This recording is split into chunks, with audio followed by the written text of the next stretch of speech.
Yo, what's up everyone, MVP here, and welcome to my 5v5 tier list / guide. I've been seeing a lot of people discussing about the 5v5 meta, about classes, and asking questions about it, so I decided to make a tier list. The list is based on my personal experience that I've had with 5v5 PvPing over the past years. I've been playing on Illizel for the alliances of Ing, Ently, Temp, Pants, and Sim. I'm currently for VSA on the server Jahash. This tier list will have 5 tiers ranging from triple S to D tier.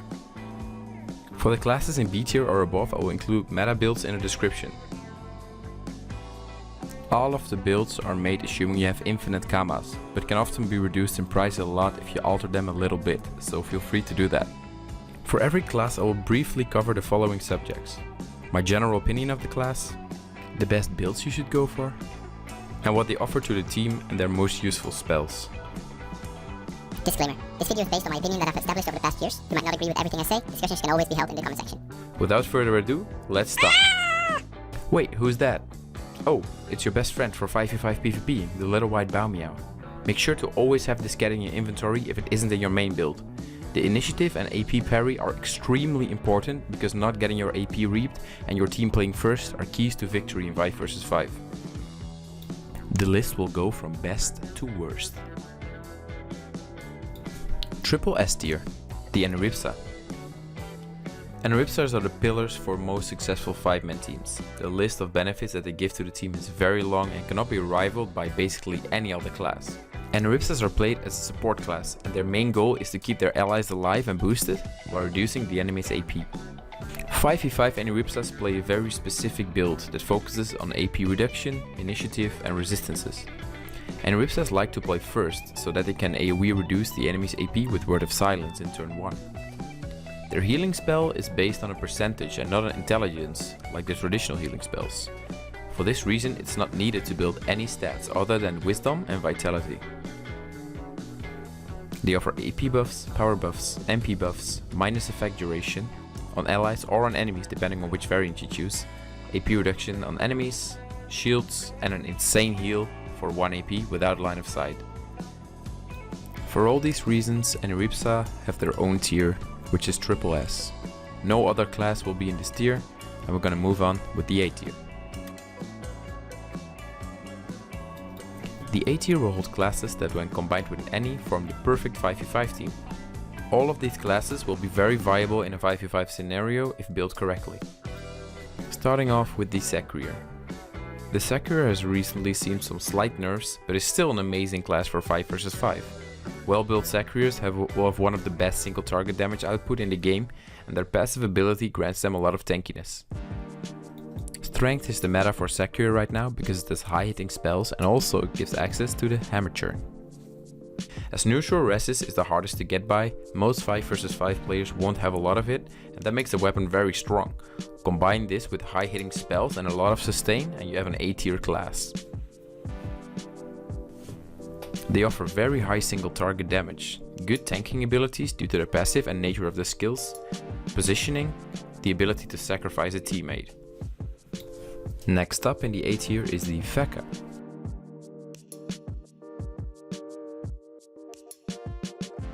Fecas are the shielding supports of 5v5 PvP, but unlike the Any, a Feca can do a crazy amount of damage. Another great build for a Feca is an AP reduction build. High damage or AP reduction combined with shielding the entire team and making it more difficult for the enemy to blitz one of your mates puts this class in A tier. The in build is based on critical hits. Critical damage is however not prioritized as the base damage from your spells and bow is high when you crit, so you don't need it. The AP reduction route main stats are AP reduction, obviously, luck and strength. The AP reduction glyph can be used with a gravitational glyph, which makes it impossible for the enemy to escape if you have high luck. They offer sustain for the entire team, having multiple options to save teammates and tank up. The fire route offers high damage, while the AP reduction route offers, well, AP reduction and also a bit of damage, but relatively low. Huppermage is a jack of all trades but master of none. However, they're pretty good in a lot of things and offer a variety of things to your team that makes them extremely valuable to have. They've recently been hit with a couple of nerfs, which makes them feel a little bit less powerful and a bit more awkward to play, but they're still good enough to fit in A tier. Just like the Feca, there are two main builds that are used nowadays in 5v5. Air tank build, which is probably the most popular, and the pushback build. Air is the most played because it has a spell kit that's very all-round, and the air path focuses mainly on supporting the rest of the team or limiting enemies' movements within a fight, while still being able to dish out a decent amount of damage. The pushback path focuses on creating as many imprints as possible and then one-shotting an enemy. It's very fun to play, however, keep in mind that gravity state counters it completely. So if you're up against a Feca with a gravitational glyph, you're basically doing nothing. For this own reason, if you can only afford one set, going pushback is probably not the best idea, so I'd recommend going agility if that's the case. They offer erosion, vulnerability, they have a gravity state, minus effect duration, they have damage, positioning, heals, and tankiness.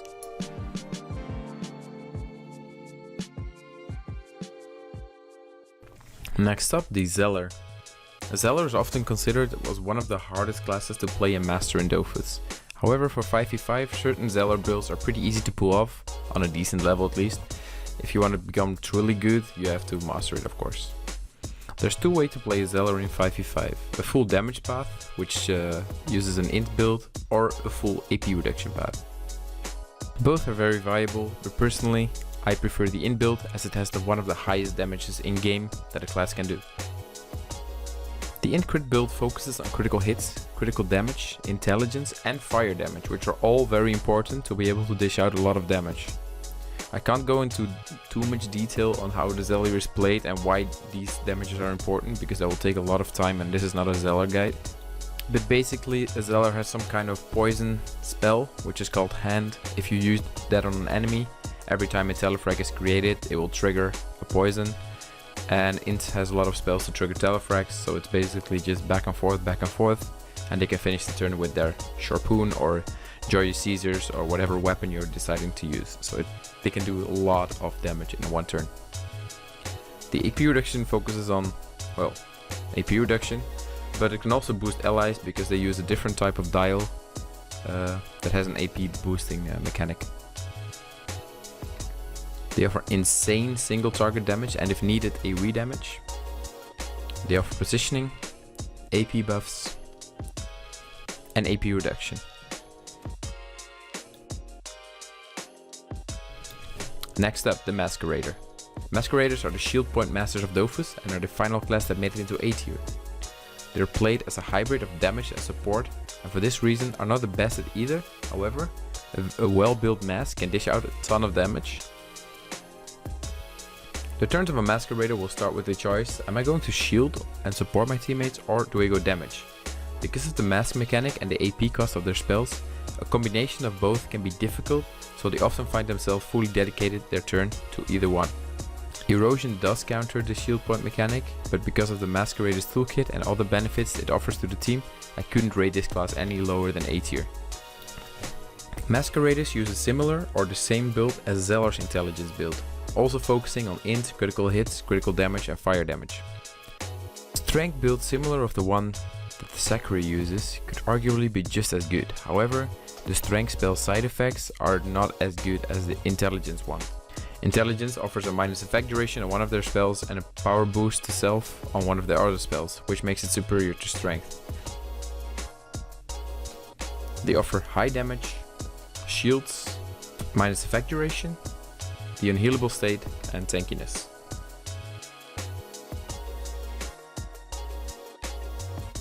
Moving on to the B tier. The B tier holds classes that are solid picks but not quite as good as most A tier classes. However, depending on the situation and team composition, a B tier class might be a very viable pick for your team. The Sram. The Sram for me was on the edge of A tier and B tier, because the meta 5v5 build is very strong, but it's also the only build usable actually in 5v5 if you want to play on the highest level. Other builds and elements from the Sram are probably C or even D tier. While having only one viable build in 5v5, it is a very dangerous and strong build. Much like the pushback Huppermage, the malevolent Sram will try its best to one-shot an enemy player in the first turn of the fight. The build is heavily reliant on initiative, spell damage, range damage, strength, the Cloudy Dofus buff and the MvpDofus buff. It has weak resistances and you're often instantly dead as soon as the enemy team finds where you are. The Sram tries to play first or second after the Any. It then will try to find zones with a lot of enemy players to maximize malevolent trap damage. After placing 2 traps, he will place other traps to create a small one-turn network so that the player takes an insane amount of damage. And trust me, I've seen people with over 5000 HP getting one-shot by this kind of build. After triggering the small network and hopefully killing an enemy, he will go Invis, hide for a turn, and in turn 3, the Sram can reveal himself and use the strength spells that have been buffed up by the traps to one-shot another player. After this turn, the Sram usually dies because it has little resist. As you can see, it is a very specific way of playing the Sram, but it's very strong in a 5v5 scenario. Unfortunately, other than big damage and potential one-shots, if played correctly, the Sram offers close to nothing else to the allied team. The IOP is a damage class and has damage output similar to the strength Sacrier that was mentioned before. The IOP probably has even a little bit more damage, but trades that for tankiness and a lack of positioning. It does have more ranged options compared to the Sacrier, but most 5v5s are close combat anyway.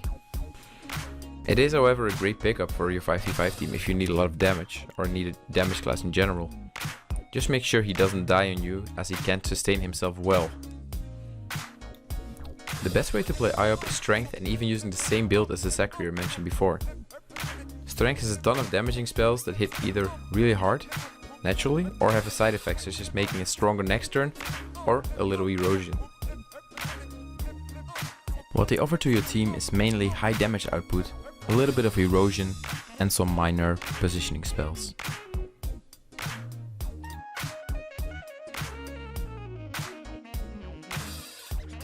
The Osamodas is used in 5 vs 5 as a damage dealer. While on paper the Osa can dish out an insane amount of damage if it gets the proper build up, getting that actual build up can be very difficult. Enemies can use AoE spells to kill your summons while still damaging your allies, and your damage will plummet massively. You can still deal damage without having a lot of summons, but other classes that are focused purely on damage like Sacriers, Xelors or IOPs will likely have outdamaged you at the end of the fight. And although Osamodas do offer a decent amount of positioning, has an AP buff to a single teammate and has the possibility to bring one of your dead teammates back to life for a few turns, I still could not justify putting the Osa above B tier. The highest damaging and for that reason the best 5v5 build for the Osa is a Chance build. Chance Osas uses Toads, which can deal an insane amount of damage when buffed up and also hits in an AoE. Strength used to be very good in the past, but due to the Osa's nerf, strength spell became really weak or awkward to use. Another decent way to build an Osa is the air mode. While offering slightly less damage than Chance, it benefits from the natural dodge air gives and the positioning spells of the Dofus. They offer mid to very high damage output depending on the amount of summons you have out, positioning and an AP buff.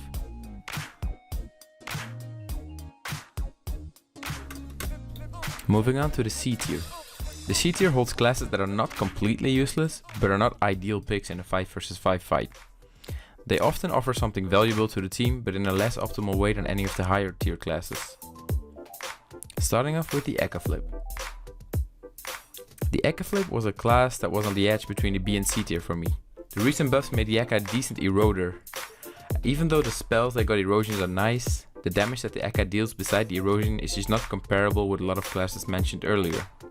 I would prefer a Huppermage and IOP over the Ecaflip because they add more value than just plain erosion. While it is true that the Eka has a versatile toolkit, I could not justify putting the class in the same tier as an IOP and a Sram. The update hasn't been out for too long yet though, and maybe a very strong set or build will be made that changes my perception of the Ecaflip, but for now I think the top of C tier is the best I can give him. If you want to play an Ecaflip, the builds are either Intelligence, because it offers usable erosion spell alongside heals and medium to long range damage, or the Strength pushback build, because it has the highest damage for an Ecaflip, but the trade-off is range and an awkward erosion spell. They offer average damage, average healing, average tankiness, and good erosion.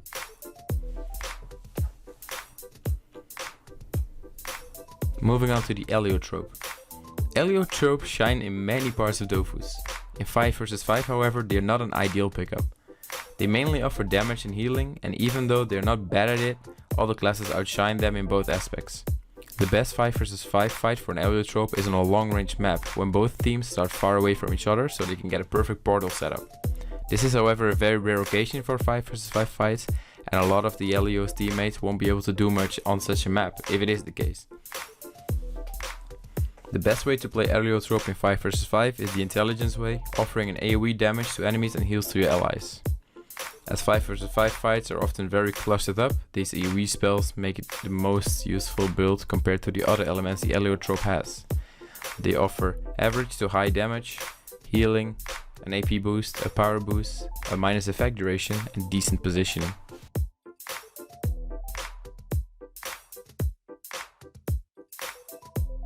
The Enutrof are one of these classes with a huge toolkit. While their gameplay is far from one-dimensional, in 5 vs 5 they feel a little bit lackluster. Enutrof's strength comes from its gimmicks. Making someone pacifist and immune to damage or removing everyone's MP by 100 are situationally good spells. Because of these valuable spells, the Enutrof can give an unexpected twist to a fight. If you want to play an Enutrof in 5 vs 5, think of yourself more of a utility support rather than a damage dealer. While they do have some damage options, they are outshined by any real damage class. So if you're playing a turn, you typically want to focus on utility / supporting and then damage with your remaining AP after you're done doing that. The best way to build an Enutrof in my opinion are either full agility or intelligence with a heal bow. Agility will have a bit more damage, but more importantly have dodge, which is nice when you want to maneuver through enemies to reach the one enemy that you want to debuff or put pacifist on. The intelligence path will focus more on the nature of its spells and the ability to use a healing weapon. One of the main Enutrof spells in 5 vs 5 is the Ghostly Shovel, which can do a minus effect duration on the one that's cast on. Being able to deal damage and or apply ebony poison as well as alongside the minus effect duration is a huge benefit. They offer to the team are low to average damage, they have a minus effect duration, a pacifist state, low healing, sacrifice with their bag and the minus 100 MP plus gravity state.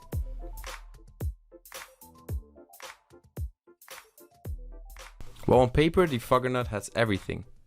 High damage, good healing, high erosion, good maneuverability, and the list goes on. The Foggernaut shines in 1 vs 1 and 3 vs 3 PvPing, but feels a bit overwhelmed by the number of fighters in a 5 vs 5 battle. They often feel a bit awkward to play due to their setup time and difficult positioning of the turrets.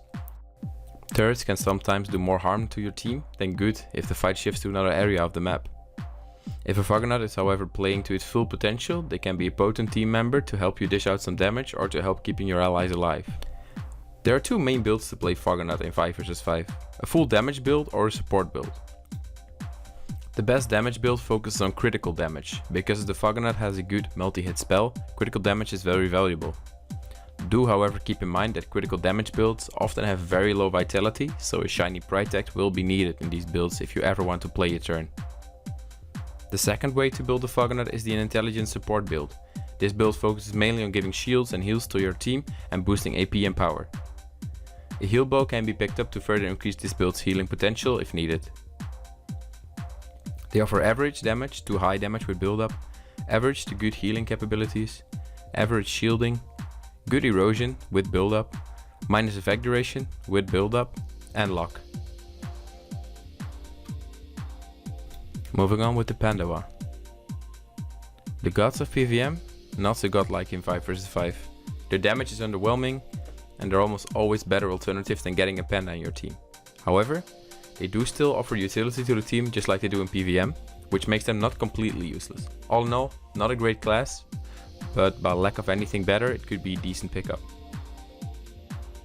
It's probably best if you want to play panda to play support kind of role, if you want to play them at all. Building lock and resistances are valuable since you can maneuver quite easily over the map to try and lock enemies. If you want to play damage panda, you could go intelligence, chance and strength. The chance and strength skills are quite similar, but have low damage compared to other classes still. The intelligence build makes it so that you can use a heal bow if your team lacks healing, which is why I would prefer that build if you go damage. They offer great positioning, low to average damage, minus effect duration, vulnerability, and the best thing that they have, the ability to save someone for one turn by carrying them while putting the heavy state on yourself. Moving on to the final tier, the D tier. The D tier consists of classes that should be avoided when creating a 5 vs 5 character or creating the optimal team. Some of these classes might be useful if built very specifically, but will still be outperformed by multiple other classes that are just better at what they do. Starting off with the Cra&Rogue. Well, these two classes are a bit similar to me. They both kinda suck in 5 vs 5 if playing anything else than AP reduction. And when they play AP reduction, there are still better alternatives such as a Xelor, Feca or Eni. Some might argue that the Cra is good on long range maps, but even this is often not true because of gap closing abilities of a lot of classes and the rushy nature of 5 vs 5 fights. Playing a rogue in a traditional way, when focusing on damage, is debatably the worst thing you can do with 5 vs 5. Bombs will never survive, damage output without bombs is really bad, and they offer little to nothing for the rest of the team. I would never suggest anyone to pick up a rogue or a Cra when they want to start playing 5 vs 5.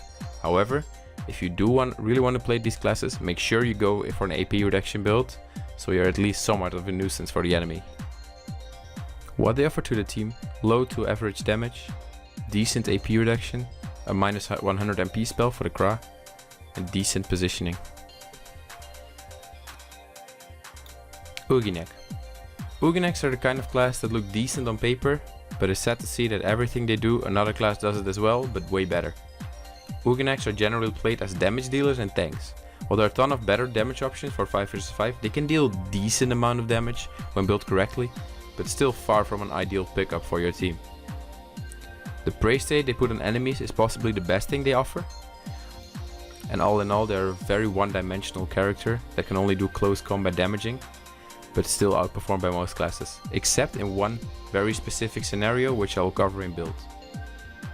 There are two builds for a 5 vs 5 Ouginak: either strength with the same or close to the same set as the Iop or Sacrier, or agility. Strength path focusing on using the Hamager, but the downside for Ougi is that you have beast mode, so you cannot use weapons when in beast mode, so that kinda sucks, and getting the sustain from the Watchdog spell. The agility path is in my opinion slightly better for 5 vs 5, because even though it's only occasionally good, agility Ouginaks will play like they do in Dreams, so they gather as much allies next to a target and then hit the target. While this is often a bad idea in 5 vs 5 since you will give the enemies a free AoE, this is where the Ouginak damage shines and possibly rivals or even beats some of the other damages classes. What they offer to the team: average to high damage, a little bit of tankiness for themselves, and a prey state. And finally, the Sadida. Well, Sadida is for me the worst class in 5 vs 5 nowadays. They are outshined by all other classes, and these annoying bushmen will kick your ass in 1 vs 1 or 3 vs 3, but they have much to desire for 5 vs 5. Not only is MP reduction as good as useless in 5 vs 5, except when you have the minus 100 and gravity state that the Enutrof or the Cra has, for example, they just don't have the time to truly shine. They do offer some gimmicks to the team which can be handy in a scenario or two, but generally you always want another class over Sadida. As far as builds go, the only viable way I can see them being played is strength, similar to the Iop or Sacrier build but with ranged shield and cat's eye bow, or chance, similar build to Osa, for the lifesteal that it gives. They offer to the team is low to high damage, really depending on build up, but often low damage. A minus effect duration, that's probably the best thing they have. Low healing, and AP reduction with the Dole if it lives. And there's my final tier list. It was a long video, but hopefully you could skip to the part that you wanted to hear about. Do you agree with most things that I've said? Let me know what you think in the comments. I'm planning to make more videos in the future, so if you're interested, consider subscribing to my channel. Thanks for watching and good luck killing those ponies. See ya!